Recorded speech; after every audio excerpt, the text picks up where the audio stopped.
ఊరికో ఆచారం మనిషికో గాచారం అని ఎవరన్నారో గాని ఈ చిత్తూరు జిల్లా శాంతిపురం మండలంలో ఉన్న 5-6 ఊళ్ళ చిత్రమైన ఆచారమే పాటిస్తున్నారు జనాలు.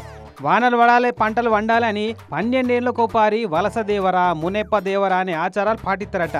అంటే ఊర్లలో మనుషులు, పశువులు, పెంపుడు జంతువుల కాడికెళ్ళి మొత్తం ఖాళీ చేసి ఊరవతల పొలాలు, చెట్ల పంటి పోయి గిట్లా ఆన్నే వండుకొని తింటారట 2 రోజుల పాటు. ఆగో ఎక్కడోళ్ళు అక్కడ పొయ్యిలు రాజేసి వంటలు సురువు చేసిరు చూడు. ఇటు ఊర్లు ఖాళీ అయితే కాబట్టి ఆయనతో ఎవడన్నా దొంగోడు వస్తే ఎట్లా అని ఊరవతల తొవ్వకు అడ్డంగా ముళ్ళ కంపలకి నేసి గ్రామ సేవకుని కావలి పెడతారట. గిట్లా చెట్ల కిందికి పోయిన వాళ్ళంతా మట్టితోని వానదేవుని బొమ్మలు తయారు చేసి ఆ బొమ్మలకు పూజలు కూడా చేస్తారట. ఇగో ఈడో పెద్ద బొమ్మ తయారు చేసి ఆడ పూజలు చేసినట్టు చూడు. ఇట్లా చేస్తే దండిగా వానలు కురిసి మెండుగా పంటలు పండుతాయని నమ్ముతారు ఊరోళ్ళు. వీళ్ళ తాత ముత్తాతల కాలం చదివి నడుస్తున్నట్టు ఈ ఆచారం. ఈ ప్రత్యేకమైనటువంటి పూజలో మా గ్రామ పెద్దలు గత పెద్దల కాలం నుంచి క్రమంగా జరుపుకుంటూ ఉన్నాము.